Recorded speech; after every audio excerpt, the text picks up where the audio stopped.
items, they can speak and then leave if they so choose. So I guess I'm looking if there's anybody willing to make a motion to call things out of order and have item 9 on the agenda actually come after 8.8. I'll make the motion to move 9.1 after 8.8. Second. Motion by Colleen, seconded by Brad. Is there any discussion? Hearing none, all those in favor, please signify by saying aye. Aye. Any opposed? Motion passes 5-0. Thank you. Item number 5 is the consent agenda. Is there a motion, or does anybody wish to break out any of the items? I'll make a motion to accept the consent agenda. Thank you, Dan. Second. So any other discussion, or sorry, no discussion? All those in favor signify by saying aye. Aye. Any opposed? Motion passes 5-0. Presentation 6.1 is a public hearing on amendment of chapter 13 of the DeForest Municipal Code subdivision and development. I open this public hearing at 6:05 on the red clock.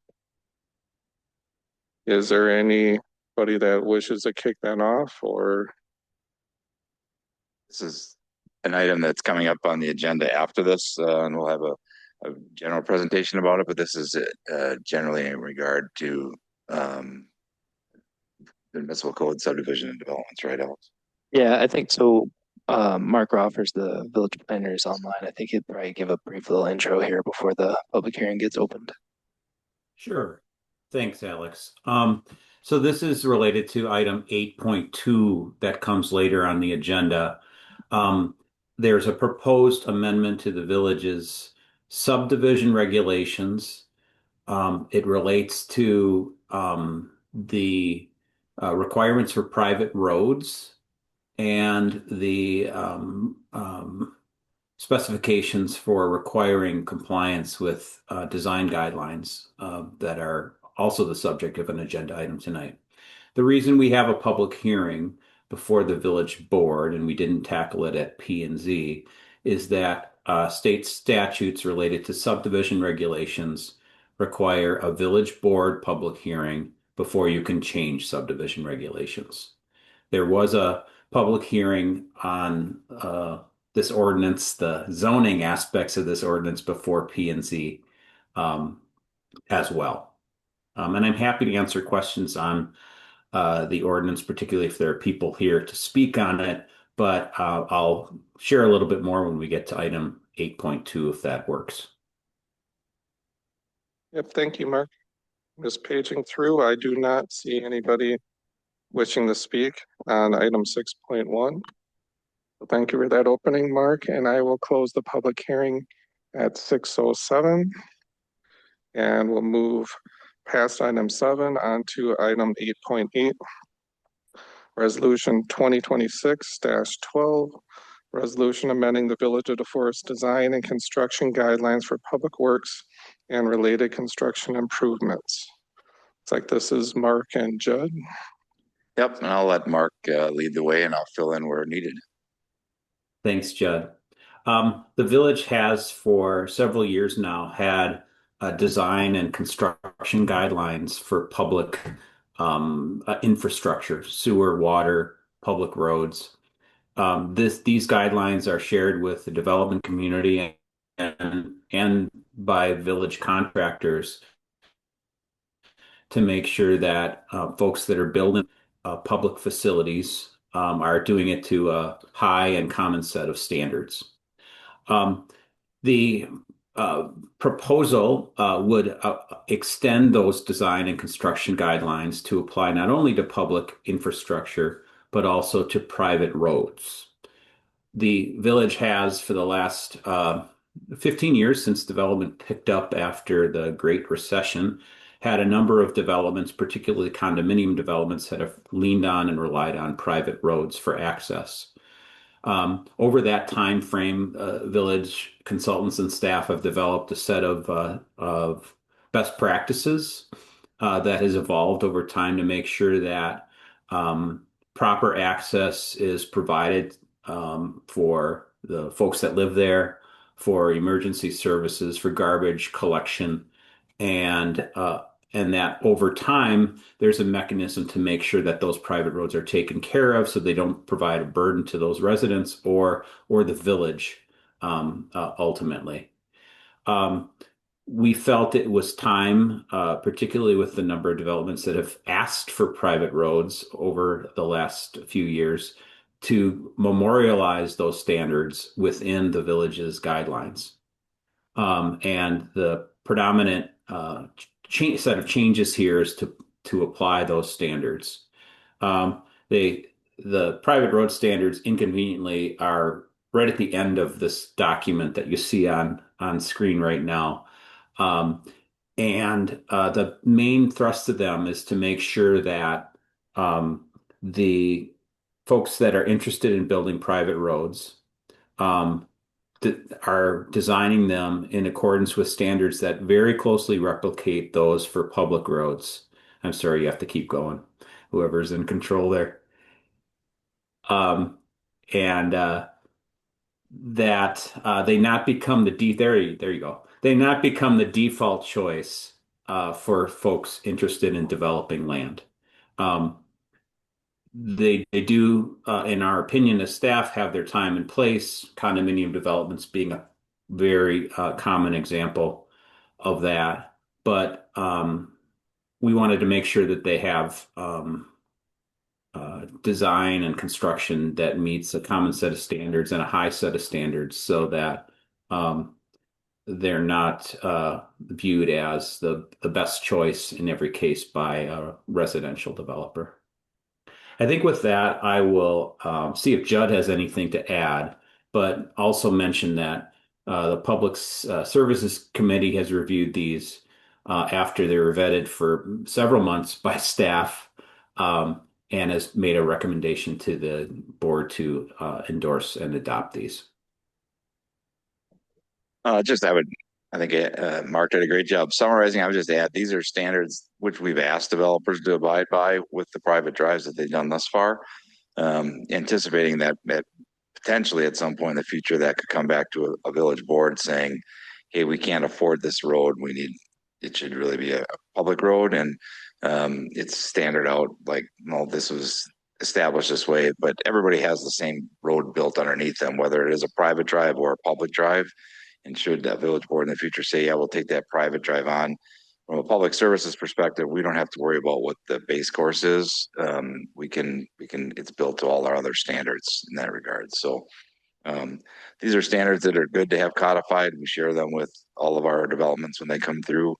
There are things that we go through when we have the kickoff meetings for developments when they start. We have pre-construction meetings, and again, make sure that they're abiding by them. And our observation engineers out in the field also use them for tools. So it's a good document. I don't know how unusual it is for us to have, but I think it's pretty good that we have it, and it's been around for so long, and it keeps evolving. Every year or two, we add different things as we learned, or as standards might change throughout the practice. So, Judd and board, if I could just add two things. First off, there's nothing in this document that promotes the use of private roads, and I would argue that setting a high bar for them actually will reduce the incentive for private roads. I'll also note that the village ordinances, which are the subject of the next agenda item, gives the full discretion to the village on whether and where to accept private roads instead of public roads. And that, I think that's important to think about and to consider when you're looking at this proposal. And then the final thing I'll mention is that there are some miscellaneous items that you saw cross-outs and underlines before the navigator got to the private road stuff. Those are some miscellaneous things that we felt as staff along the way we might as well clean up and advise some minor changes to you as you were adopting this amended document. And again, we can talk about any of those or answer any questions when we get to the discussion part of this item. Thank you. Thank you, Mark and Judd. We do have nobody scheduled to appear, so we are on to discussion and possible action. Brad? Yeah, the only question I had was, under 3, it said the street lighting shall be under the direction of, or meet the standards of Line Energy. I was curious why that didn't match some of the other language that was at the direction of Public Services. So when we do street lighting, we use Alliant, their poles. We have limited areas where we have decorative poles. They get expensive and then they're ours to manage. When we use Alliant, we get a set price point, so we know what the cost is every month. And the upfront cost is the same to put in. So it's just easier for us to manage over the long haul, so we don't have to have a separate meter. And then I think if you recall, we've added in the CIP to replace the poles that are downtown, right? A lot of them are starting to chip and fail, and some have even fallen over because they rust out. So if we can avoid that, it's done, and we don't have that extra concern we have to carry. We can just turn to Alliant and say, hey, this pole needs something done to it, and they take care of it. Thank you, Brad. Anybody else? Anybody willing to make a motion? I'll make a motion to, it's gone. Yeah, I'll make a motion to approve resolution 2026-012. thank you, Colleen. Second, Motion by Colleen, seconded by Jan. Any further discussion? Seeing none, all those in favor, please signify by saying aye. aye. Any opposed? Motion passes 5-0. Item 8.2, ordinance 2026-001, ordinance amending the Village Subdivision and Development Regulations, Chapter 13, and Zoning Code, Chapter 15, affecting private roads and the relationship with village design and construction guidelines. Mark or Judd, anything you want to add? Stand on the last comments. I will just say two quick things. Sorry, Jim. Two quick things. The main purpose of this ordinance amendment is to, in various places, make sure that the village is requiring compliance with the design and construction guidelines.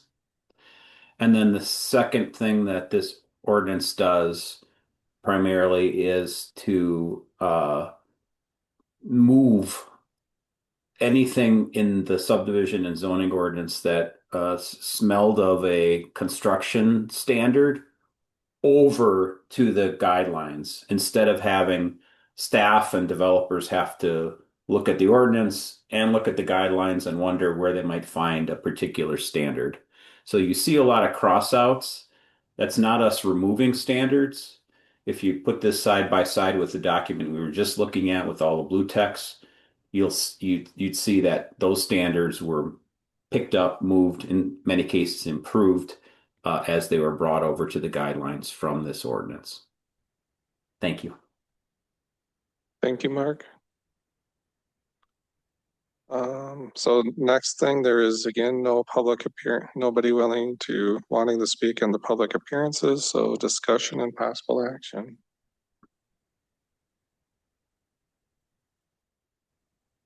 So I want to bring up one point of discussion. I guess, Judd, I'll maybe look at you, the engineering, or what is the guidelines for public works and related. Is that going to be on our website then? You know, how is you commented how you give it to developers during the, say, kickoff meeting. I'm guessing it'll be available somehow too. If it's not already, we would certainly find a place to put it on the village website, under public services. Wonder if it could be just, yeah, and it could potentially just be under the bid area where when we post bids out for projects, I'm sure it references it in there, and it might even be a part of the quest packet, but we could certainly put it there, have it available for folks to review if they want. Okay. I personally would appreciate that. So Brad, it looks like you're ready to push your button. Motion to approve ordinance 2026-001. Second, Motion by Brad, seconded by Jan. Any further discussion? Seeing none, all those in favor of the motion, please signify by saying aye. aye. Any opposed? Motion passes 5-0. Thank you. Item number 8.3, ordinance 2026-02, ordinance amending section 1502 and repealing and recreating sections 15.155 of the DeForest Municipal Code to update regulations governing the wellhead protection overlay zoning district. Mark and Judd? Mark, I'll just jump in quick. This is something that the Sure. board had seen previously. Sometime last summer, I think we brought these wellhead protection ordinance, not the ordinance itself, but just the wellhead protection plan. It had been before the Public Services Committee. And then Mark, we shared with Mark, he made some adjustments from what we had shared, not really to the plan, but to the ordinances. And that's what Mark can go over here, how these things are, why this is laid out, how it is. Thanks, Mark. You bet. So the purpose of the ordinance is to implement the plan. The plan advised new areas that are important to protect groundwater within recharge areas of the village's wells. Those recharge areas were developed based on a scientific method that's sort of beyond me as an urban planner, but form the basis for redrawing the overlay zoning district that is intended to protect those wells from undesirable land use activities that may otherwise contaminate groundwater in those areas. The village has had a wellhead protection ordinance in place for several years, I think since the early 2010s. This particular ordinance would do two things. I mentioned one already. It would redraw the wellhead protection overlay districts around the village's wells. As at present, they're drawn on the village's zoning map as circles that have a 1,200-foot radius without respect to sort of the science for how water is actually moving. The groundwater is moving underground. This ordinance would improve that to redraw them. Thank you for the screen display according to where the actual recharge areas where the water is actually moving underground to hit those wells. In some cases, that's greater than 1,200 feet. In other cases, that's less than 1,200 feet. But in any case, it's related to science. And so remember, these are areas where there are particular regulations, additional regulations on land use that go beyond standard zoning. So it makes sense, in my opinion, to apply them where they matter and not require them where they don't matter. The second major thing that the ordinance amendment does is provides, in fact, stricter standards for land use regulations within those redefined wellhead protection areas. Many of the uses that are permitted uses today have become conditional uses under the ordinance. Stormwater management basins are one of them. So we have to be careful, and if someone's doing a stormwater basin where there's sedimentation and so forth, and infiltration, that those become a conditional use. The second thing, and thank you for the deft screen capture here, anticipating my every word. A lot of conditional uses in the current ordinance are going to become prohibited uses in the new one. So a lot of the stuff you see on screen right now, some of it's already prohibited, but some of it could squeak through the door right now under conditional use allowances within the wellhead protection ordinances. That would no longer be permitted. So I'm happy to answer any questions about the ordinance. It was unanimously recommended by the P&Z last month after a public hearing was held. Thank you. I will add just a couple things also, Mark. This has received DNR approval, so the wellhead protection plan did go to the Department of Natural Resources, which is our preeminent authority over the waters that are in the village in the state of Wisconsin, and they had approved this. Previously, the wellhead protection ordinance, I think, was adopted in 2012, did not cover well 6, which at the time was well 1. when we were separated water utilities, right? So we had a north utility and a south utility.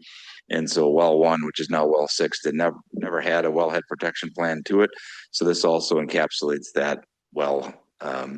And well seven, in the future, when that comes online, whether it be in the proposed location that we'll do a test well this year, or if it ends up being somewhere else, we'll be back to you to make sure that, again, we'll have science. We'll work with Wisconsin Rural Water Association, helped us put this together. Andrew Asselson, I believe is his last name, helped us work with this. He does this for a lot of communities throughout the state. And he works again with scientists at the DNR to help formulate these things and understand how that water flows underground. So again, when well seven is done and it's ready to be put online, that we'll come back to add that in as part of the wellhead protection plan. So Okay, thank you. So again, there is nobody wishing to speak under this item, so discussion and possible action, anybody? I think since the DNR has approved this plan, that I'll make a motion to approve ordinance 2026-002. Thank you, Jan. Is there a second? Second. Second by Alicia. Any further discussion? I have one thing to bring up myself. I don't see anybody else. Mark, I know I brought up in the past, and I don't remember if you can remind me. I talked about how there was an old map that more or less showed like a plume, I'll call it, or like a zone of influence. I think it is what you guys talked about as, say, the 5-year draw. Mhm. Right now, the map is, I say, drawn more or less on property lines from the looks of it. And I'm just wondering where that plume looking map is, or does that just completely go away? Do you know what Yeah, I think I understand what you're saying, Jim. The wellhead protection plan, which we had in the P and Z packet, but we didn't overwhelm the board with your packet, has more details on these areas. The plumes, so to speak, exist there, and there's different timeframes within which groundwater travels to the wells, and so there's actually a few different plumes for each well, depending on how many years, frankly, it takes groundwater to get to the well. For zoning purposes, it's a lot easier to regulate based on property boundaries than it is on less easily defined, plumes or organically shaped boundaries, for lack of a better term. So what the authors of the plan did is they took the 5-year zones of contribution plumes, essentially, for each well and drew a boundary around them that followed parcel boundaries. So it was easier to tell and to regulate, well, you're in and you're out. And that's the kind of genesis. So if you looked at the plan, that's the basis for these boundaries, you'd see those things that you're thinking about, Jim. And they were generalized and drawn to parcel boundaries on the zoning map. Okay.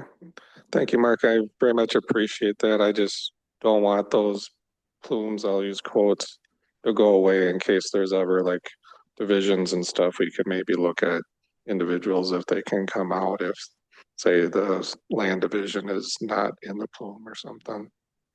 But I very much appreciate, like you said, the simplicity of following property lines for zoning. Thank you. Any other discussion or comments? Seeing none, all those in favor of the motion, please signify by saying aye. Aye. Any opposed? Motion passes 5-0. Thank you. Yep, so next one is 8.4, Resolution 2026-13. Resolution authorizing participation in the preparation of an intergovernmental agreement between cities of Columbus, Verona, and the city of Cross Plains, villages across Plains, DeForest, McFarland, and Wanakee pursuant to Wisconsin statute, section 66.0301 for informational technology support. This looks to be Bill and Judd. Sure. So part of our University Alliance program was working on how can we potentially work on some sort of an IT consortium, a way for municipalities that are all kind of in a similar boat when it comes to IT. It falls to me in the Village of DeForest,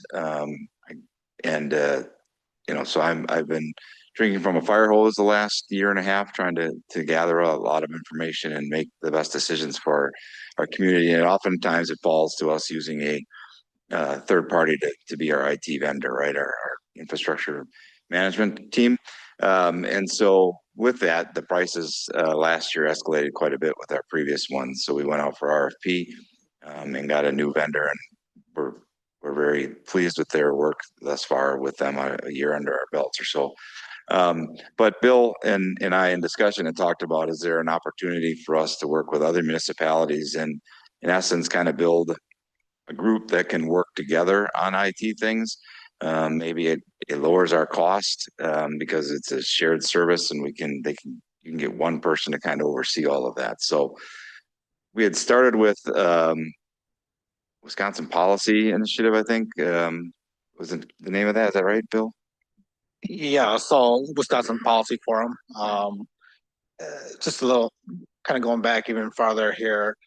I believe as we put together the strategic plan, and this is a strategic objective, we saw that IT costs was continuing to increase, and the resources were diminishing. And so as we came to the end of our contract with our previous IT services manager, we actually took a look at what it would mean to hire an IT person, IT support on the staff. And because of the specialties that you need to have within IT to support a full municipality, and the cost related to it, and the backup that would be necessary for us to sustain our services, we chose that we determined that a IT staff person would not make sense at the time. Therefore, we RFP'd and went with a new service provider to be able to maintain our current services. But we understood that as we continue, those costs may increase. We found that other communities have a similar size to us have the same issues, and so we began discussions about what a consortium would look like. We know that there are consortiums not only here in Wisconsin, but in other states that have worked. And so, like Judge said, we had the University Alliance do an initial feasibility study, and they found that it would or may be feasible. And then we started our conversations. And we're at a point now where all the communities that are involved are ready to start putting together a potential intergovernmental agreement.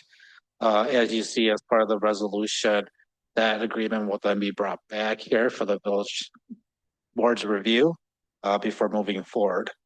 I'll stop there and answer any questions that you have, but the next item, just want to note that the next item also has to do with IT consortium in regards to legal services. Thank you. Again, there is nobody wishing to speak under public appearances and discussion and possible action. And Jan, I saw your hand. Okay, so in the report, page 14, the costs, those costs that we're seeing there in the charts and so forth, that's split between all the communities? Or is it per user and that's split between all the communities? Is it a flat? Is it going to be like a flat amount split between all the communities, or is it going to be like a user?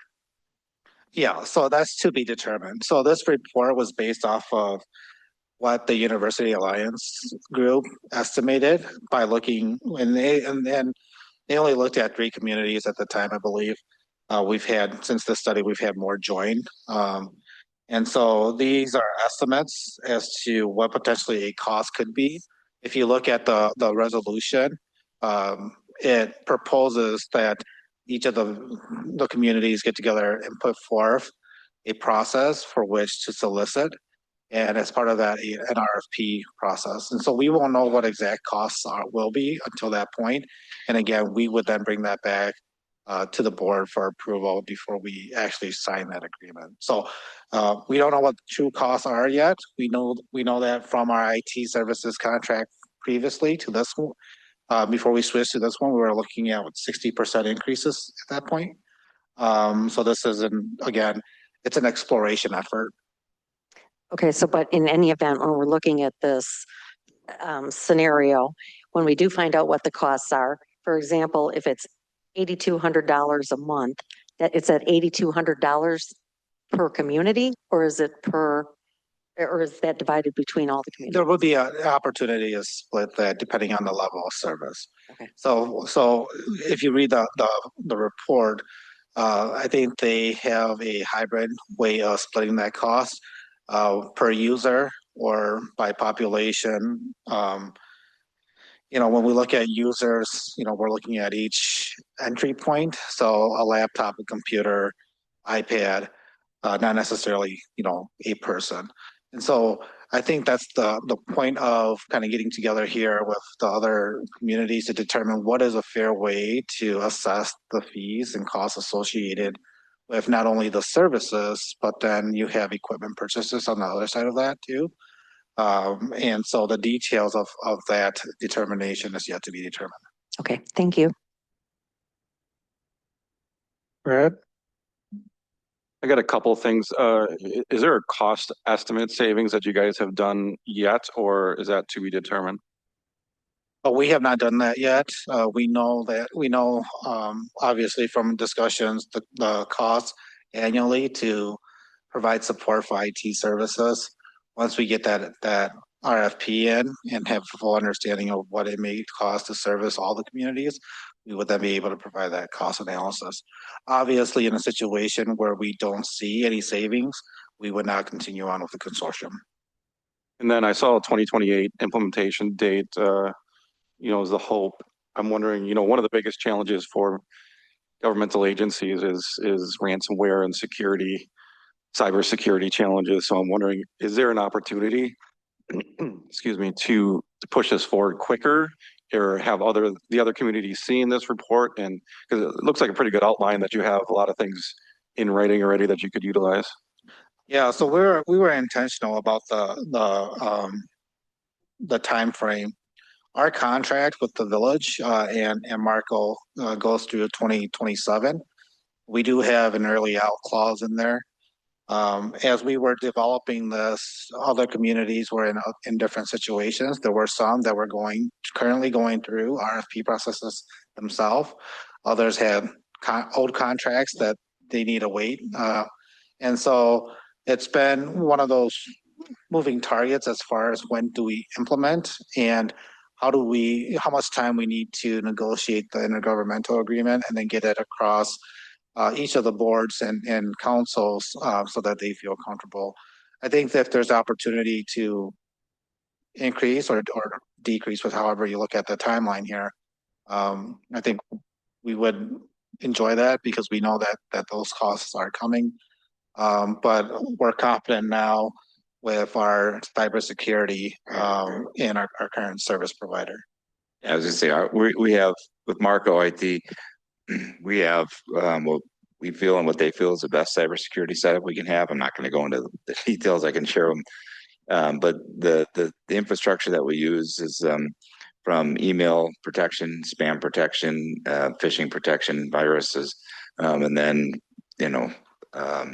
firewalls and other firmware that helps prevent intrusion as well, and has intrusion detection that's ongoing 24/7, right? So if there's an alert that something is happening through the device we use, Marco is alerted. If it's the middle of the night, then they can reach out and get to me if they need to, and we can formulate some sort of a plan if there's one that's required that's immediate. But from a cybersecurity standpoint, we're pretty secure right now. So I think we're comfortable with that. Anything else, Brad?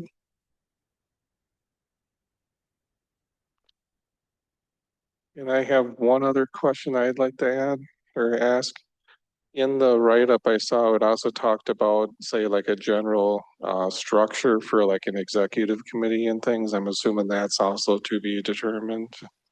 Yeah, so I think the idea behind this is for the municipalities to get together and kind of flush out an intergovernmental agreement and how this group would operate, and then ultimately RFPing and then putting together those plans, right? And if it goes into full implementation, yeah, then there would be a governing body that have a representative from each municipality sitting on that, with the potential of maybe even hiring somebody to be the lead that can go out and be proactive for us. So as cybersecurity threats or other new amenities come available for municipalities, they can be the one to bring it back to that governing body, and then we can roll it back to our prospective boards and things of that nature. Okay.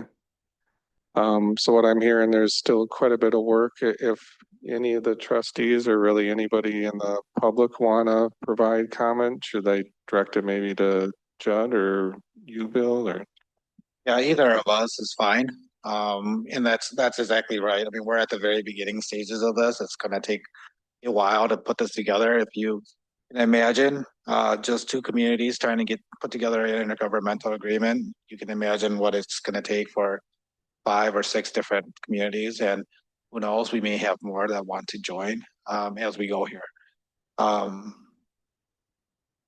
Glad it took off. We had us and Wanakee kind of started, and then Bill brought in 2 others, and I don't know if it was through the Wisconsin Municipal Managers Association or City County Managers Association or what, but I don't know how many, we had 3 or 4 more come and show interest, right? So if this continues to grow, we could get more involved. So if we can get started and have a plan, it makes it easier for us to have others adopt in, because we can say this is how we're operating and they can choose whether to become a part. So Yep. And I'd say that's my main comment, is to make sure it can grow, because I personally think it will continue to grow. So kudos, I guess.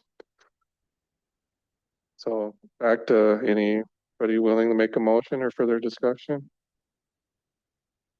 Yeah, motion to approve resolution 2026-013. Second. Motion by Brad, seconded by Alicia. Any further discussion? Seeing none, all those in favor of the motion, please signify by saying aye. Aye. Any opposed? Motion passes 5-0. Item 8.5 is resolution 2026-014, a resolution authorizing the village administrator to execute a conflict of interest waiver to allow Reuter, Whitish and Evans, SC, to represent the village regarding the intergovernmental agreement for technology services. Bill, you wanted to open this? Yeah, I can kick us off on this. So as we just talked about the intergovernmental agreement for IT services, obviously, Al represents us through his law firm. They also represent the village of McFarland. And so as we negotiate through this, we want to make sure that we clear his conflict in representing the village.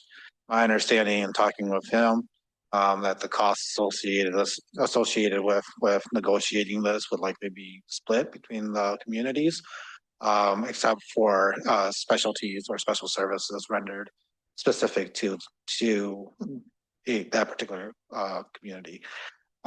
This is not different from challenges in other communities. I can tell you that there are other communities within the consortium itself that may have attorneys from the same law firms.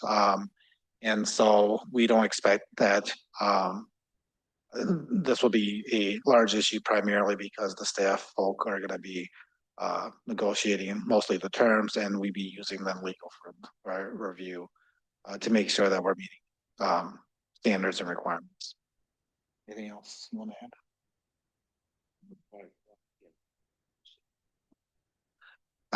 Wanakee and Verona have the same lawyer, so they'll be looking, not Al, but same law firm. So they'll need a waiver between those 2 communities also. Thank you, Bill. We do have two people wishing to speak under public appearances. First one is Rebecca Witherspoon, followed by Bernard Coxon.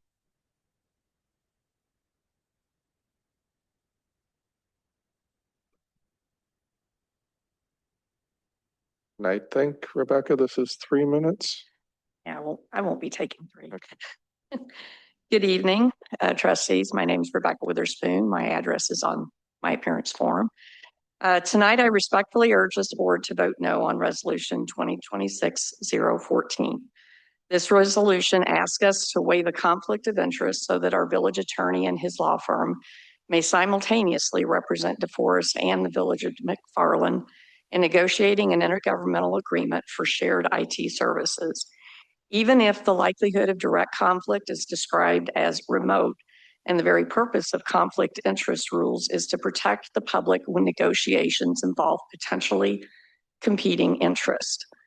Under Wisconsin statutes, municipalities enter into cooperative agreements that often involve financial commitments, allocation of risk, governance structures, service levels, termination provisions, and long-term obligations. These are not minor administrative matters.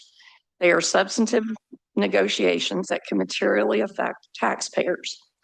When two municipalities sit at the table, their interests are not automatically identical. Issues such as cost-sharing formulas, liability exposure, staffing control, technology standards, and exit clauses can create real tension. Our village deserves counsel whose sole fiduciary duty is to DeForest, not divided loyalty, not potential withdrawal mid-negotiation if a conflict arises, and not advice constrained by another client at the same table. The resolution suggests cost savings justify the waiver, but the potential cost of compromised negotiation leverage or the disruption of having counsel withdraw at a critical stage could far exceed any short-term savings. Independence in legal representation is not a luxury, it is a safeguard. This board has at times grown comfortable waiving conflicts, but routine waivers erode public trust. When important negotiations are occurring, our residents should know unequivocally that our village attorney represents one client, DeForest. When we collaborate with neighboring communities without compromising ethical boundaries, we can hire separate counsel for this agreement while continuing our longstanding relationship in other matters. That is a reasonable and prudent path. For these reasons, I urge you to vote no on resolution 2026-014. Thank you. Thank you, Rebecca. Bernard?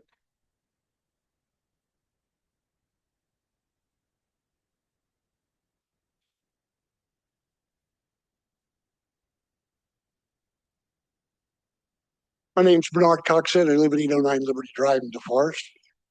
Good evening. I'm speaking tonight in opposition to waiving the identified conflict of interest. Public office carries a fiduciary duty to taxpayers. Under Wisconsin ethics statutes, particularly Wisconsin statute 1959, public officials are expected to not only avoid actual conflicts, but also the appearance of a divisional loyalty. The board waives a conflict rather than a recusal. It risks undermining public trust, potentially tainting the entire decision, even if the action is technically permissible. The appearance of impropriety can just be damaging as actual violations. The proper safeguard in situations like this is full disclosure and recusal that protects the individual members. It protects integrity of the board, and it protects taxpayers from the avoidable legal challenges. Waiving conflict sets a precedent. It signals the ethical safeguards and flexible when they should be firm. The public expects decisions made without even the perception of personal influence. I want to add a supplement to the previous resolution just adopted, because there's a growing trend by public officials, to shield themselves from public accountability by creating public and intergovernmental agreements and putting unelected, unaccountable people in between the elected officials, those that we pay, and those that are making the decisions for the board and for our community. Village has traditionally followed this, continuing to engage in paying dues for many different public interest groups that basically act as a shield and almost a fence to public accountability versus public officials. This is just one more layer in between. When you're talking about hiring the same lawyer, law firm, whatever the case may be, even the appearance. Having been a government employee for 30 years, I can assure you that's been my rule of thumb from day one. Doesn't have to be valid. The appearance is enough to warrant non-disclosure, non-acceptance of a waiver. I emphasize this board to seriously think, unless there's some kind of exceptional, extraordinary reason to grant a waiver, do not grant this waiver. Thank you very much. Have a good evening. Thank you, Bernard. So next item is the discussion and possible action. Jan? Can I go back to the last bit that you said over there, Bill? The firm we know is connected with DeForest and McFarland, but then what did you say after that? Is it connected with, did you say Wanakee and something or? No, what I had said was that Ryder Whitis and Evans represents the village of DeForest and the village of McFarland. Mhm. There's a similar situation within the consortium group whereby the village of Wanakee and the city of Verona have lawyers from the same law firm. Okay, thank you, Same lawyer. but not this firm. Okay, thank you. Question. Lisa? So, so the likelihood, I guess, it says that a scenario would come up that we would be in a conflict. Do we have the right to just get separate counsel? Like, do we have that option? And then really the secondary to that is, so if there's already two municipalities that already share the same lawyer, I mean, how many lawyers are there that represent municipalities where you are always going to be in that conflict? You know, is that right? Because two of them already represent. So if you drop out and then you're represented by someone else, you're still in a conflict. So, you know. Well, I'll get back to the first Not, part. I don't know if there's a. I don't remember it, but you absolutely do have the right to terminate the joint representation at any time you want. I also want to make clear that it will not break my heart if you vote no on this resolution. I'm well beyond retirement age, and the hardest part of my job these days is getting time off. So I'm not looking for more work. The concern is, in part, that there are very few municipal lawyers practicing in the area at all anymore. Everybody's got conflicts coming up all the time. When I first started out, I made it a rule that I wouldn't represent any two adjacent municipalities just because there was a likelihood that at some point there would be a conflict. I can't do that anymore. I've got people begging me because everybody else has a conflict. And if they find somebody who doesn't have a conflict, they don't have many options. You don't need necessarily a municipal lawyer to do this. You can, there are business lawyers that can deal with contracts. The only thing that I think you lose is efficiency and cost. Right now, the rates that I charge the village are about half of what a typical lawyer would charge you if they stepped into this case. And instead of paying half because you're splitting it with McFarland, you'll pay 100%. So basically, it'll probably cost you about 3 or 4 times more to use separate lawyers. That shouldn't be the only consideration, and I'm not suggesting that it should be. But the way I see this, and I've been involved in a lot of negotiations of these kind of agreements. Most of the negotiation is done by the staff. The lawyers are basically there to make sure that the agreement says what their clients think it says. So I'm not going to be negotiating a cost sharing deal between McFarland and DeForest. Bill and Matt Shanky will do that. They'll tell me what goes in the agreement. So I don't see a significant potential for conflict. I can't say it wouldn't arise. And if it did, I would certainly identify that and basically say, either you guys work it out or I'm out of here. I can't help resolve that type of an issue. So yes, there is the potential that somewhere down the road, you would have to start over with a new lawyer coming in and taking over.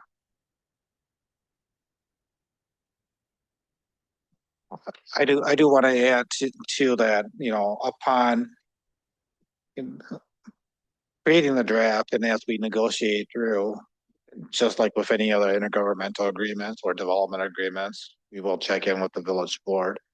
And so you will see that draft as we work through it and be able to negotiate it as with any development agreements or intergovernmental agreements. Whenever we come across a policy issue, it comes to the board so that we can get direction on negotiation. So it's not any different here.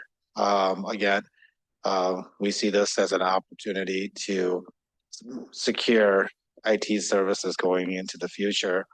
And at the end of the day, it's solely the village board's decision of whether or not we move forward on this project or whether we go out for different legal representation. Again, we believe that this is the most efficient, most effective way, and that's why we proposed it in this fashion. Anybody else? Brad? I hear the concerns and understand where people are coming from. I think because of the cost benefit analysis on this and the fact that our staff are going to be doing the majority of the negotiating, not our council, that I don't have a problem with this at all. Thank you, Brad, Colleen, and then Jan. I don't have a problem with it. I think Mr. Ryder has proved that he's a man of integrity. I think his firm is a good firm. I don't think he's going to put his law license in danger over this. And as was pointed out, it's going to be the staff that's going to be doing the bargaining. It's kind of like getting to work, doing your own paperwork and taking it to the attorney and saying, how's this look? Which is what I did. So he's just there for the legal technicalities. I have no issue with that. Okay. Thank you, Colleen. Jan? I just wanted to echo what Brad had said. And I agree also with what Colleen is saying. So that's about it.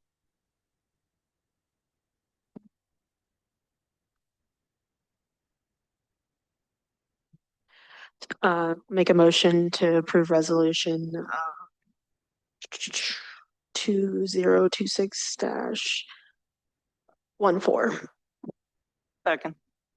Motion by Alicia, second by Colleen. All those in favor, please signify by saying aye. Aye. Any opposed? Motion passes 5-0. Thank you. Item number 8.6 is resolution 2026-016. A resolution accepting the lowest qualified bids and awarding the contract for resurfacing of Baki Drive, Bassett Street, Stokely Drive, Seminole Way, and North Cleveland Avenue. Judd and Greg, this presentation at all? Yeah, so I'll take this one. The resurfacing projects that went out for bid. The memo is in the packet. I can go over the roads here, which were Seminole Way, Baki Drive, Bassett Street, Stokely, and North Cleveland. Overall, came under our budget, $680,000. So, getting a pretty good bang for our buck here. You guys have any questions? Yep. I got distracted. Can you say that again? Budget? We're under budget by 680,000 roughly. Greg?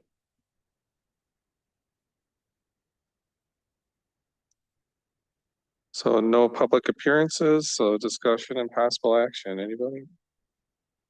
Make a motion to approve 2026-015. Second, Wait, 016. second, Motion by Colleen, seconded by Jan. Any discussions? All those in favor signify by saying aye. aye. Any opposed? Motion passes 5-0.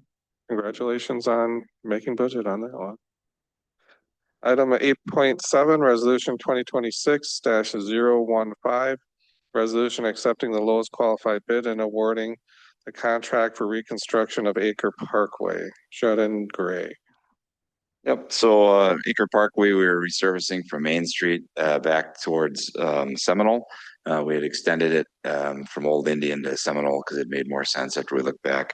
As we went through the project, it actually made sense to go just a little bit further to get to an additional sewer manhole that we had just a little bit beyond Seminole. So it's slightly higher than we had in our OPC. And we are also suggesting that we might add and do the alternate, which is the bay separator, which we had talked about. We've not heard back from the county yet on the grant. We did apply for the grant.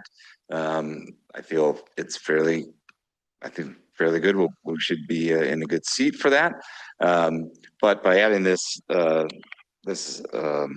base separator, and the cost went up to an additional $23,000, I think it was, or 23.5, yeah. So that cost is, I think, well worth it for what we're going to be saving from putting into the river and ultimately into the chain of lakes. So, and I think we felt like the board had generally supported that initiative anyways, as we discussed it initially and we brought it forward. So the one with the apparent low bid was Olson Toon OT Site Incorporated. It was pretty close. I think it's like a $750 difference between them and the second lowest bidder by adding in that alternate bid. So with this approval, that would give us the authority to go forward and start that project when their timing is right for Olson Toon to commence. Brad? So that alternate is in this bid included already, in the- and then if we got the grant, it would just lessen the amount. Yep. Got it. Thank you, Brad. And I should have noted nobody was wishing this appear under this item. Any other discussion?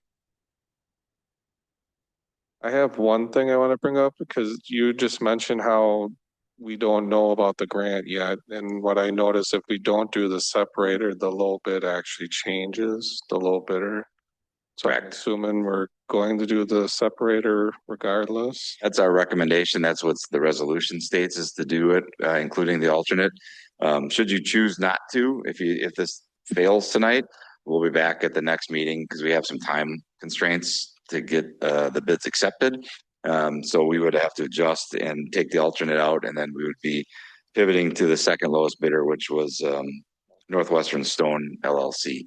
So it was a very close bid regardless, but again, with the alternate, adding that in our recommendation because of what we felt like from the board's direction when we brought forward adding as an alternate was to do this. Makes sense. That was our recommendation. So. Okay. So a bit of a follow-up.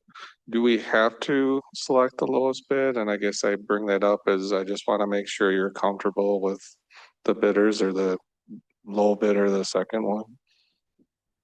We have to take the lowest bid unless, according to my understanding, and I guess I defer to our esteemed lawyer, but unless I have compelling reasons by which we can disallow a bid, that's known to the Village of DeForest specifically, then we could choose the next one if that was the case. We've had great success with OT Site, I will say, on that. But this is just strictly based on the low bid. Okay. I guess unless Ale, you want to say anything, I'm comfortable with that. I just had never heard of the OT, the low bidder. So if you've used them, I'm good. I was just going to say, Judd has it correct. You have to award the contract to the lowest qualified bidder. So you look at the price, and if that lowest price is a qualified bidder, then you have to accept that contract. Thank you. Olson Tune, just as an FYI, they did Cake Parkway, the extension of Cake Parkway, and then they were a sub with Tri-County on the Highway Beat project. They did great work on both of those things, so we have no issue with them. Good to know. Thank you. Further discussion or action? Motion to approve 2026 015. Second. Motion by Brad, seconded by Colleen. Any further discussion? Seeing none, all those in favor, please signify by saying aye. Aye. Any opposed? Motion passes 5-0. Item 8.8, resolution 2026-017, a resolution accepting the lowest qualified bid and awarding the contract for relocation of water main on Dent Hill Road. Yeah, so I can, we got the bid back, recently, and we're over a little bit by 17,000, with site work and engineering and contingency. This is, due to a bridge, reconstruction project that the town of Burke is, going through this year. So we have to move our water main to the west a little bit, so it gets out of the bridge abutments. So that's what this project's about. And OT site is, the low bid on this project as well. Thank you, Greg. Nobody wishing to appear, so discussion and possible action. Motion to approve 2026-17. Second. Motion by Jan, seconded by Alicia. Any discussion? Seeing none, all those in favor, please signify by saying aye. Aye. Any opposed? Motion passes 5-0. And by the motion that we took things out of order, we are now on item number 9, general appearances. And we do have a few people wishing to speak. I have 3 registered. First, it looks like Chris McDonald, then Trisha Belkey. Or Trisha, okay. And then Cass Summerfield. So Chris, please. And I believe again, this is 3 minutes. I think you've done this before. Once or twice. So good evening. My name is Chris McDonald. I live at 4000 Longfellow Court in the village of Windsor. Tonight, first, I just wanted to say thank you to all the trustees in the previous meeting that voted to make a motion to rescind the resolution to remove fluoride last year. I'm sure that was a difficult step, and no matter which way you vote, you're going to make somebody unhappy. So thank you for taking that tough vote. I just wanted to clarify a couple things that I talked about at the last meeting, and I've emailed the board a couple times on DNR flexibility. I've talked to the planning engineer and then actually the section chief at DNR for safe drinking water, and they have both said that from their standpoint, from regulations, they will allow the village to return to the previous state before fluoride was removed. So that would be wells 2, 3, and 4. You could install dosing pumps, tanks, whatever Judd and Greg tell you need, and re-implement fluoride as soon as possible. They do have the expectation that you will bring up well 6 at some point, but they're going to allow you to phase those in. So it's very important that you don't need to lay any bricks before you flip the switch again and turn fluoride back on from the DNR standpoint. There may be other good reasons that you wait.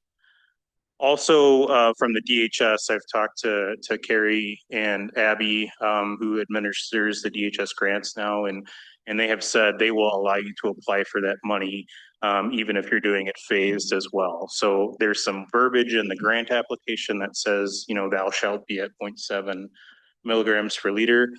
They are very accepting of you doing a phased approach, and it was actually their recommendation that the board apply for a grant to bring up wells 2, 3, and 4, and then come back later when you start doing brickwork and get some more money for well six. So just wanted to clarify those. And then lastly, I had mentioned at the last meeting that there were some subsidized loans from the DNR. That's called the Clean Water Fund. You guys might be familiar with that, but I've talked to another trustee in a neighboring municipality, and they said, you know, subsidized loans, so below market rate loans. I think they're like 55% market rate, where you could get 20-year loans to finance infrastructure work. Sounds like you guys had some good plans to pay for this work, but just know that that is out there available and underutilized. So there's plenty of money available there for the Clean Water Fund. I'm going to run out of time. So I know, you know, I've talked to Bill a little bit, and it's unfortunate that we've missed out on 2 rounds of these DHS grants. But I know, and Bill has educated me, that these things take time and they're going to move slow. And re-implementation is going to be at the speed of government, which is fine. I understand. When you approve putting fluoride back on the water, I just have a request that, given the history of this topic, you create an engaged DeForest site with a timeline and milestones so that the community can have visibility to that. So, thank you. Thank you, Chris. And Rhonda, I believe you're speaking for Tricia.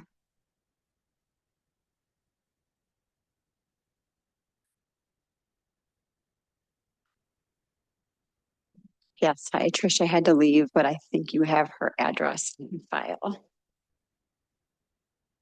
Thank you for the opportunity to speak. DeForest is not a struggling highway exit town looking for an economic lifeline. We are a fast-growing suburban community of more than 12,000 residents. We've grown over 13% since 2020. Our median household income exceeds 100,000. Our median age is around 39, and we are a family-centered, home ownership-driven village known for our schools, parks, and quality of life. We are also a part of the greater Madison metro area. That context matters. A Buc-ee's is not a typical gas station. These facilities are 50,000 to 75,000 square feet, operate 24 hours a day, and include more than 100 fuel pumps. They function as regional traffic destinations.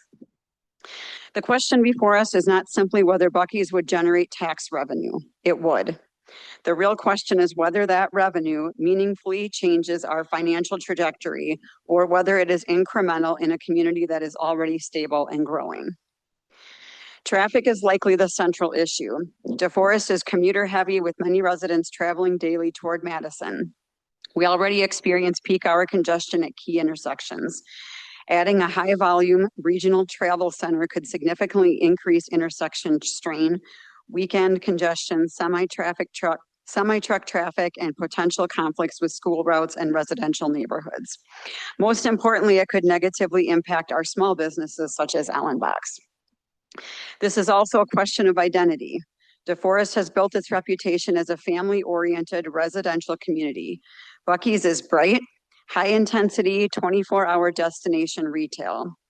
That may be appropriate in some areas, but we need to ask whether it aligns with our comprehensive plan and long-term vision. In a homeownership heavy community like ours, concerns about noise, light pollution, truck traffic, safety perception, and long-term property values are legitimate. Before any approval, I urge the village to require an independent fiscal analysis, an independent traffic study, clear developer-funded infrastructure commitments, and strict lighting and noise mitigation standards. Growth is inevitable, but we have the privilege of choosing growth that reinforces who we are. The question isn't whether we can approve this, it's whether we should and whether it reflects the DeForest we want in 10, 20, or 30 years. And if it does come here, it needs to not have any taxpayer funding. Slow down the growth already and stop making residents pay for it, literally and figuratively. Additionally, has there been any engagement with residents, including hearings and transparent data? Also, no one I spoke with heard this was going to be on tonight's agenda until they saw it in our No Data Center DeForest Facebook page because Ed Morgan Roth brought it to our attention. This is a fundamental and systematic problem with DeForest leadership. I feel like a broken record. When is DeForest going to learn the meaning of transparency? Thank you. Thank you, Rhonda. Cass?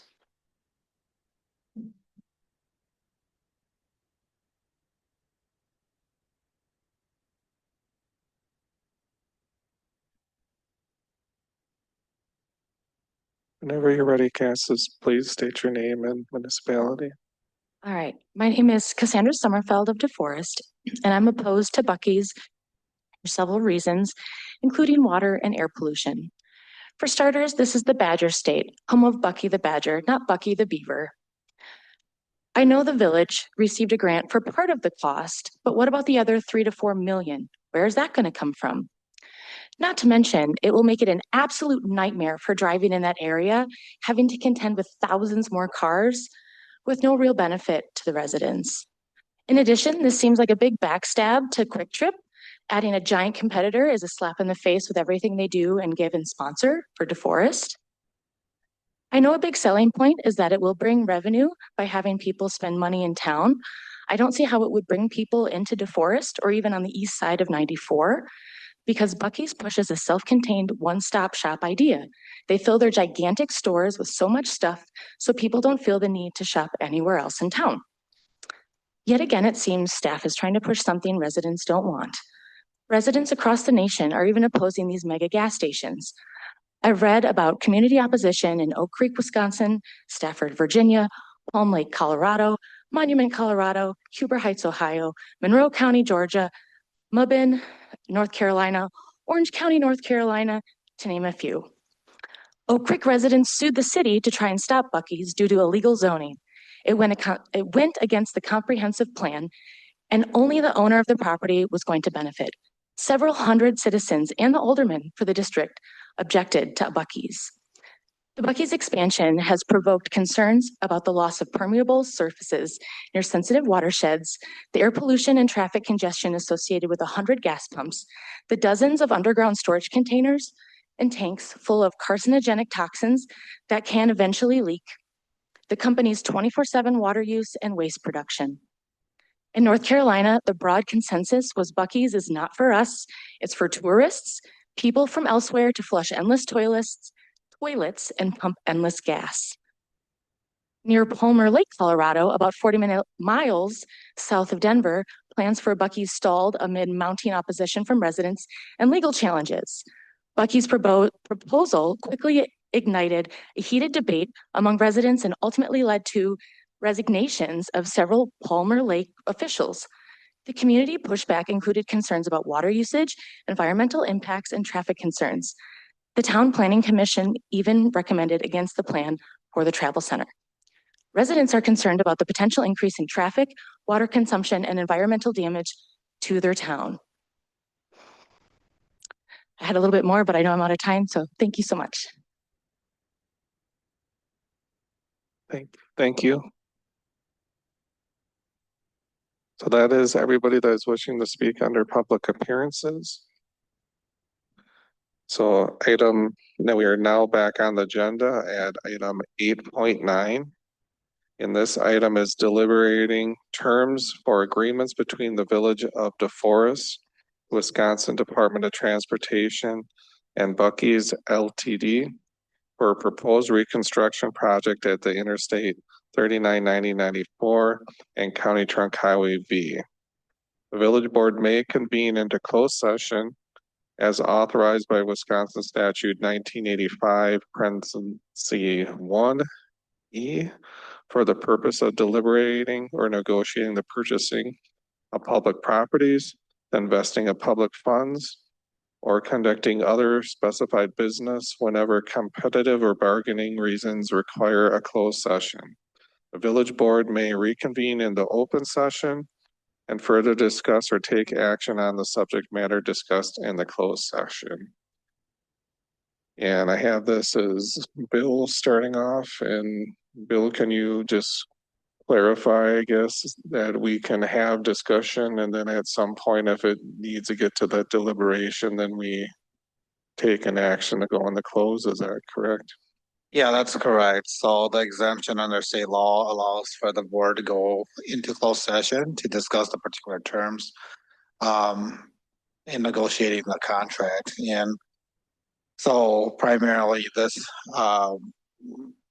for this issue at this evening's meeting is the financial terms, both with the state of the Department of Transportation, which would be an upstream agreement, and then a potential agreement with Bucky's, which would be a downstream agreement. And I can provide a background and then what's transpired so far since 2023 and why we are looking at two different agreements instead of one single agreement. So Bucky's first proposed a project in the village of DeForest in 2023. This is at the northwest quadrant of highway or Interstate 39, 90, 94 and Highway County Highway V. This area is identified as the Northern Interstate Corridor in our comprehensive plan. And as part of that plan indicates growth area for commercial, industrial, and also residential as part of that. So in 2023, when Bucky's came to the village, they had conducted an initial traffic impact analysis as required by the village for any high impact or anticipated high traffic impact areas or development. And at that point, Bucky's found that for that interchange to work, it would need to be reconstructed into a divergent diamond intersection. For those that don't know what a divergent diamond is, it provides a free flow left turn. So it's where you actually shift to the left as you're crossing the intersection and then taking a left in order to avoid the end-to-end traffic collision or the turning motion collisions. The estimate at that time, as determined through the TIA and the initial design, was approximately $15.1 million. The village then received a proposal from Bucky's that offered for Bucky's to pay for the improvements of that intersection, and that they would lead the improvement construction with the village reimbursing Bucky's at the access. So Bucky's was willing to pay up to the 53%, which equaled about 8.1 million. They asked that the village or other entities cost share in that road work because the road and the interchange would impact much more than just Bucky's themselves. As part of the Northern Interstate Corridor planning, in anticipation of growth in that area, we had our engineer, Severe Becker, calculate what the potential traffic impacts of that area would be coming from both industrial and commercial growth as anticipated at the time. So when the village found out the cost of that and understanding the desire to not put any of that cost on the taxpayers, the general taxpayers, we paused at that point, and staff was instructed or directed to go out and see if we can find alternative funding sources from other agencies. And we did that. So the two efforts that we, multiple efforts, but the majority of the effort was spent at the state level because of the impact to the interchange and understanding that any improvements that come from that would be influenced by the Wisconsin Department of Transportation. We pursued a budget amendment, or we pursued funding to be included in the Wisconsin state budget. That was included. So there's a $4 million grant through Department of Transportation. We also pursued legislation so that we could expand our tax increment district boundary, tax increment district number 9, to have the boundary include Bucky's so that we could capture the tax revenues from Bucky's to help pay for that infrastructure. That legislation is pending, so it did pass on the Assembly side. It has not made it out of committee on the Senate side. We also reached out to Dane County because it's a county highway, and we did not receive any funding assistance from Dane County, although they were definitely interested in the project. And then, we're consistently looking for other opportunities, particularly whether they're impact fees or assessments or development fees from other projects within that area that may contribute to that section of highway. So currently where we are as proposed, and since we received a grant award from the Department of Transportation, we've been informed that although it is a village, the interchange would likely be a village project. That DOT would likely let the project and be in control of construction. That's the reason for the state and municipal agreement.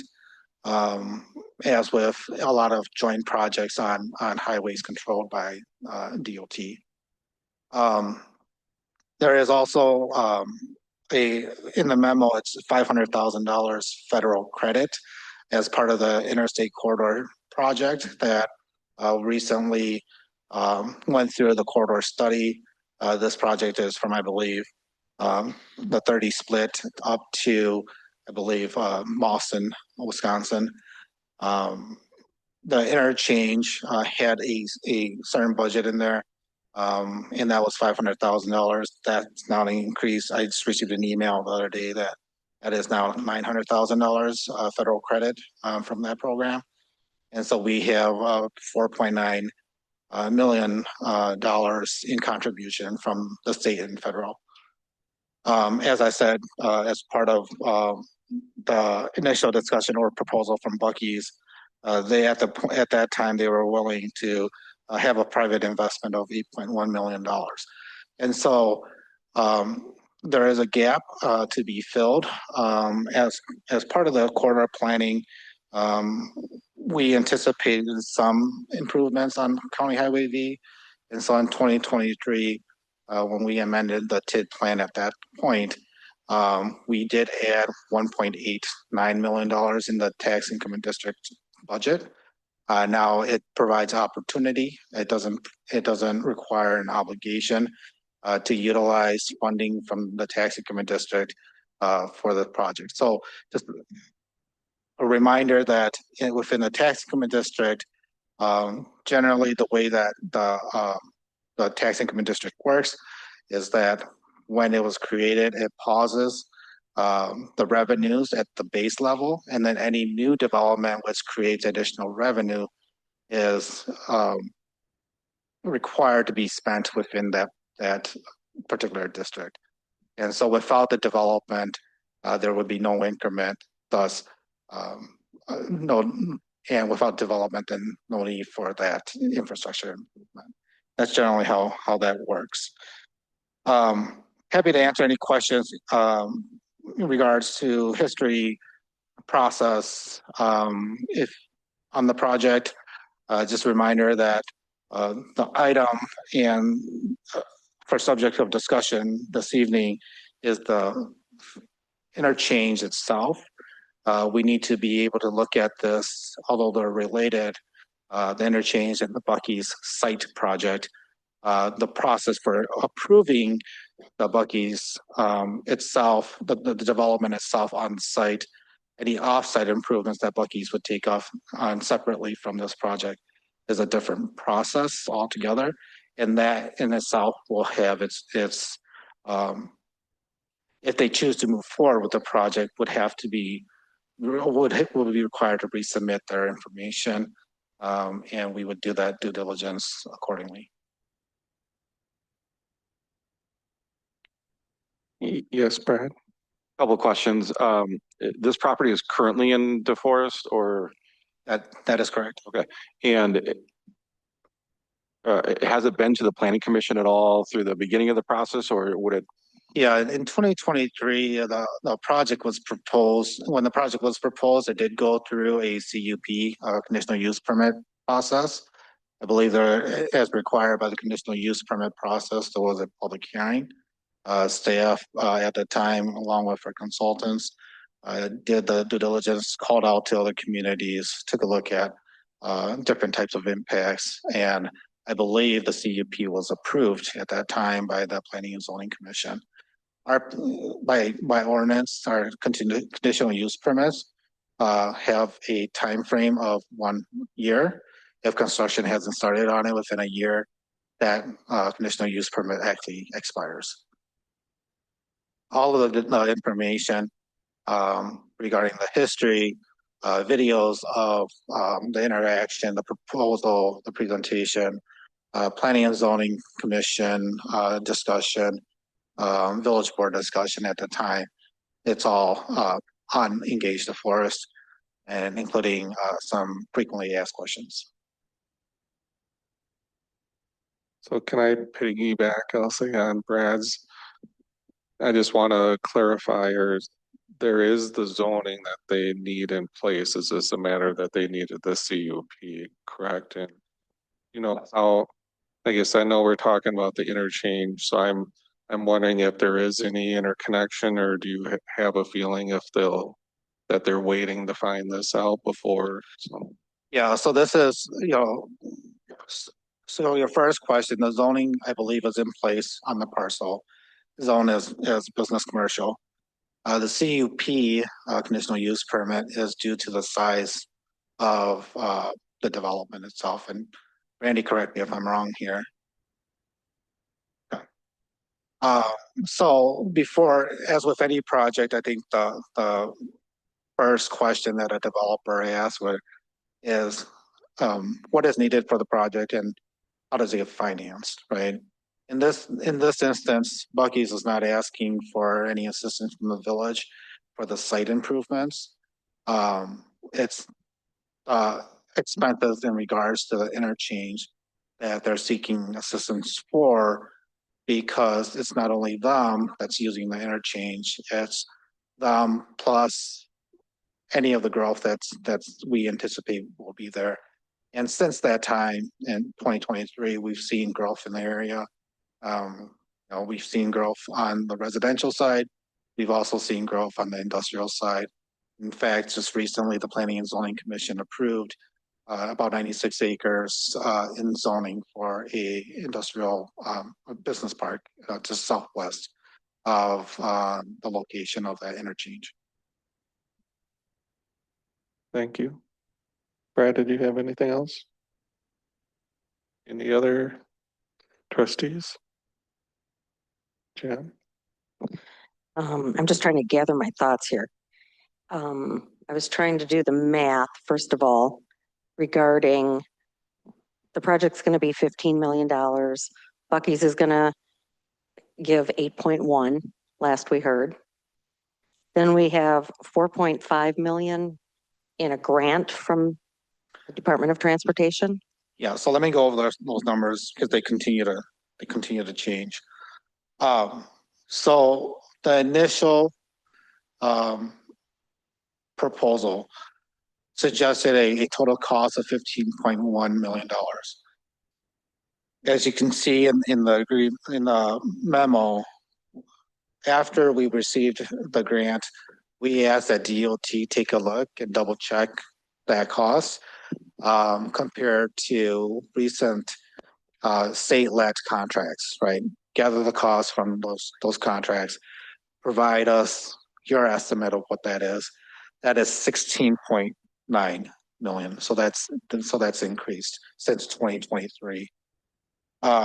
Which I guess was not expected. It's not a surprise because we've seen costs in materials increase. So the private contribution as proposed is 8.1 million. The state grant, which is the coming through the LRIP program, the Local Roads Improvement Program, is 4 million.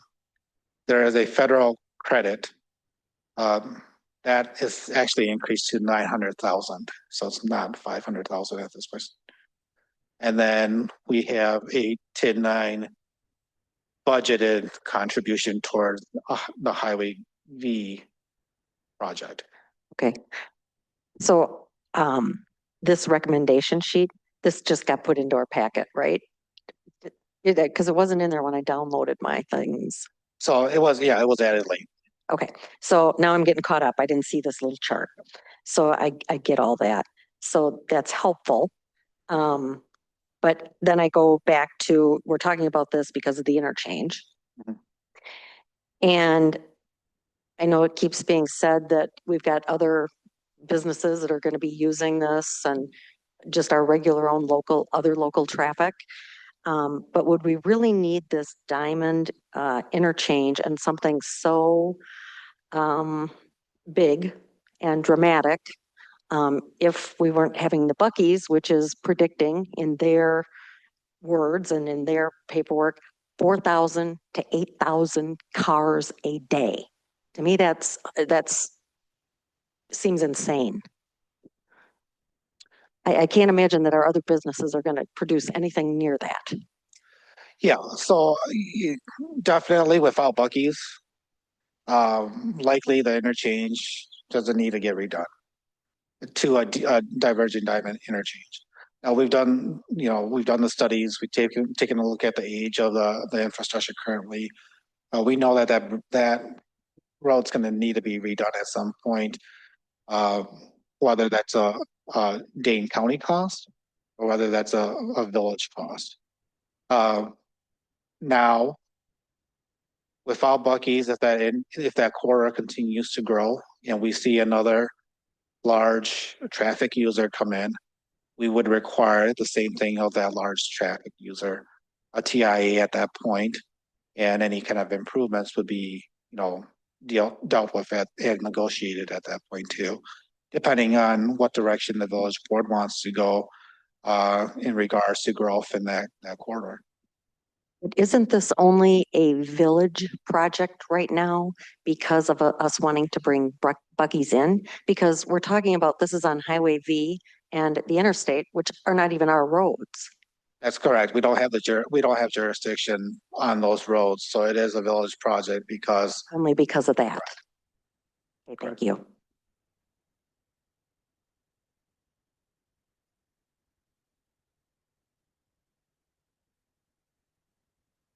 Any other questions, comments?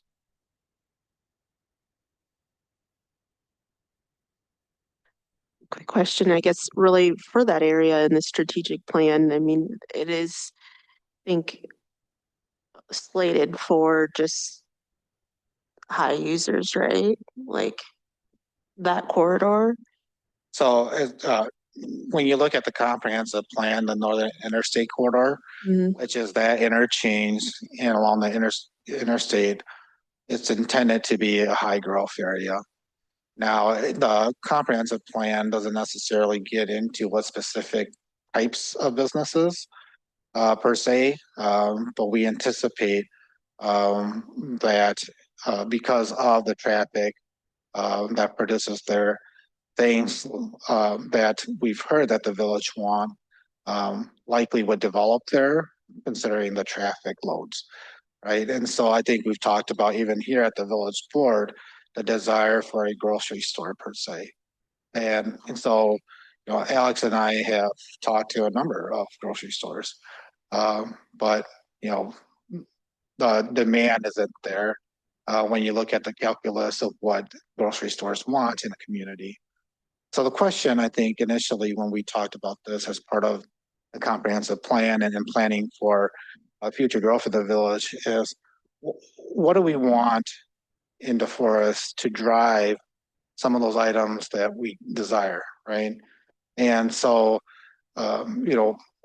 when I was hired, we had several different commercial areas designated throughout the community, and we were struggling to recruit businesses because, quite frankly, each of those sites are too green, too fresh. And we still have that issue today. In fact, we talked to a developer this morning that may be pulling back, had been considering a commercial development, maybe pulling back because they're a year or 2 years or 3 years away from really meeting the numbers that their retail studies require to develop. And so the question is, if that's the direction that we want to go, how do we provide an environment to be able to recruit the type of businesses that we want here? And so I think that's a policy question that needs to be answered. And whether that's still the direction that this board wants to go, because the, previous boards had set, that agenda and that path. And so it's a challenge. Just add two additional quick things. So to your question about comprehensive plan, how does that fit future land use is definitely commercial in nature, but I was just checking the zoning on GIS. And it is a commercial district, but it's actually specifically a highway business commercial district. So it's oriented more towards that kind of development anyway. And then also looking at the numbers that you've got in the memo here on screen, Bill, which maybe leads to the potential conversation of a negotiation. The private contribution, I think, was a percentage based. So I think if that number is still percentage based, that should actually conceivably be higher than 8.1. Yeah, and these numbers are kind of foundation for you to have a discussion and set the terms. Like I said, in 2023, a proposal was provided to the village. We never responded to that. We said, pause, we're gonna see if there's other opportunities here. Now that we've been through that process and we have a clearer picture, including the growth that's happened since 2023 and potential impacts to that interchange, I believe that we're at a point now where we can have a relevant discussion and be able to return terms back to not only Buc-ee's, but the state as part of this discussion. It's a continuation. Of course, if you say stop, we don't want to have a Buc-ee's or a type of business. We'll go in that direction too. But yeah, it's again, providing an opportunity for us to have that continued dialogue. Okay. I'll just add some historical context. So many years ago, we tried to get office research into the Village of DeForest. That's what all of our plans called for. And there was zero success. If you look at the Conservancy Place, where the athletic complex is, most of that was designed to be office research. Half of those homes by Conservancy Commons and all that back in there would not be homes. It would have been office research had it been followed with the original plan started in 1999. We tried for many years to put a round peg in a square hole and just had no luck doing such things, right? And at some point we kind of sat down and we didn't do a full strategic plan like we do nowadays, but we said, what is it that we are? And we realized that we're a transportation corridor, right? We're on 90, 94, 51. You're a few hours from Minneapolis, a few hours from Chicago, Milwaukee, and there's a Walgreens distribution center. There's these other distribution mechanisms that are in the area, right? So it was designed to be a high transportation area that fits into this. If you look along the interstate now, going all the way down to McFarland, all the way up to DeForest, there's very few interstate spots left, right? And we have those, and those are highly desired. So intrusion access to the interstate is limited by DOT and the Federal Highway Commission. So while Buc-ee's may be driving the Virgin Diamond, I would take a slightly different approach in that regardless, there needs to be improvements to Highway V as development continues to occur.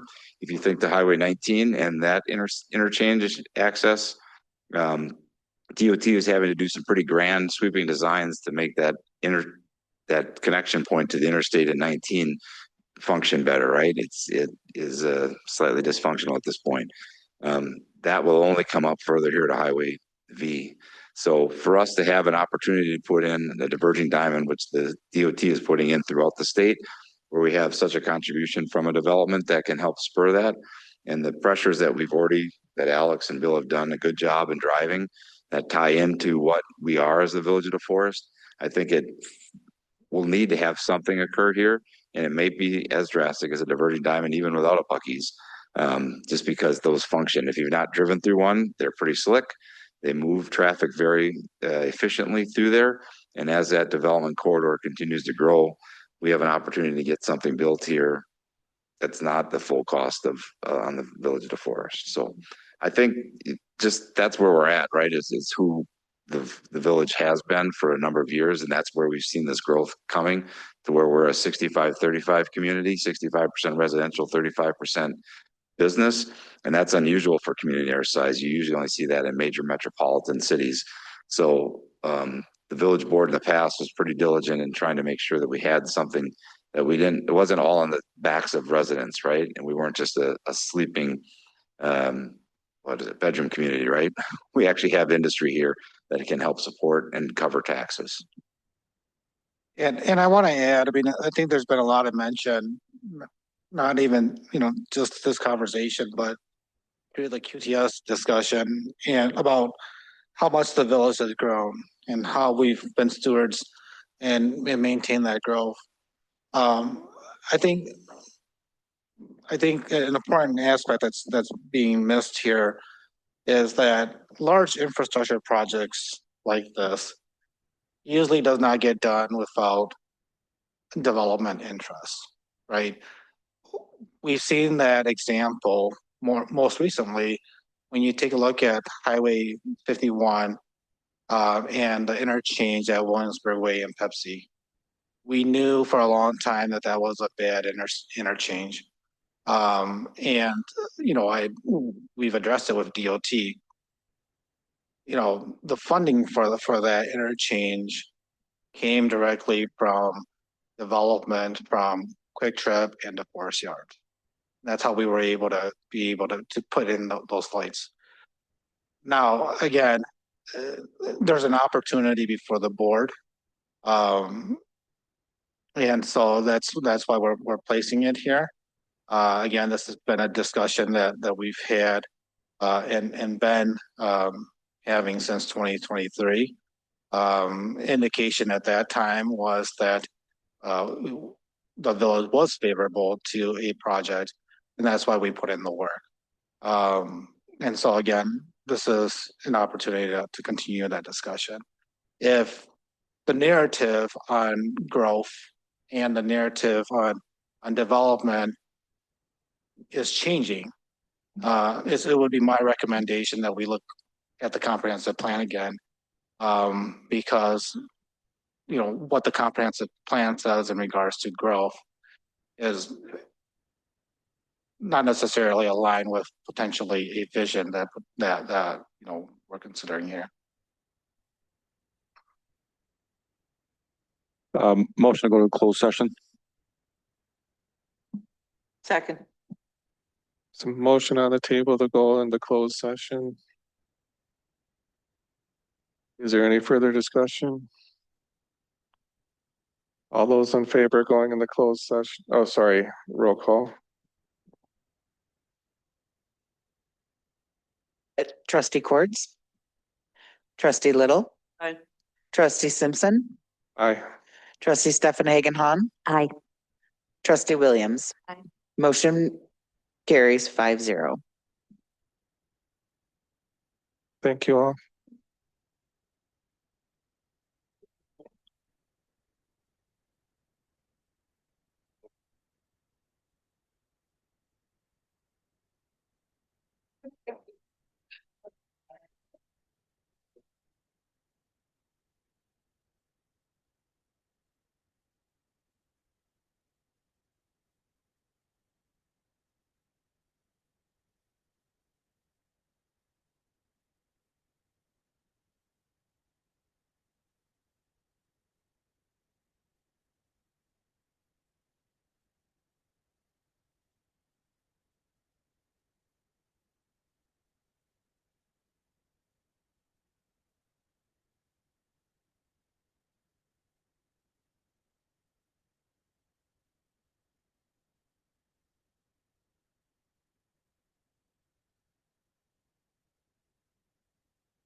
Okay, I see my bald head on TV.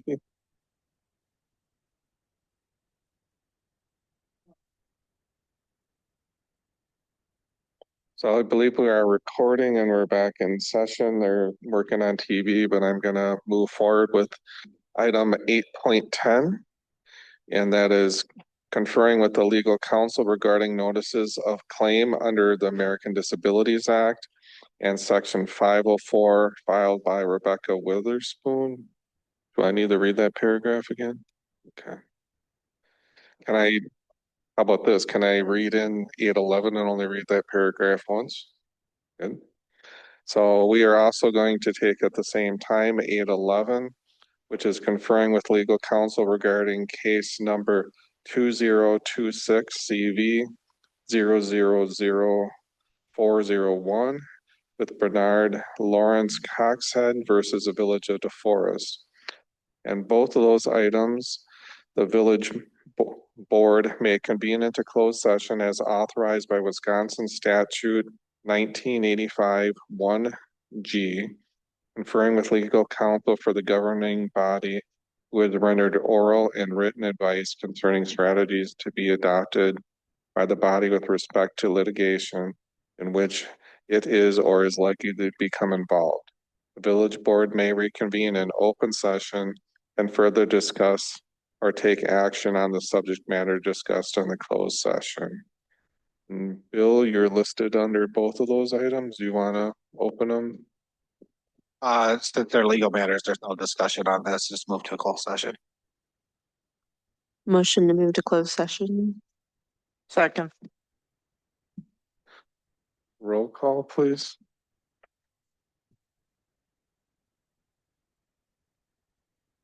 Sorry, guys, I didn't know that was going to happen that way, but. Trustee Cords. Aye. Trustee Little. Aye. Trustee Simpson. Aye. Trustee Stefan Hagenhon. Aye. Trustee Williams. Aye.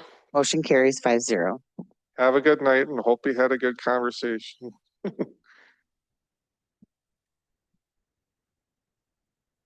Closed again?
Ready?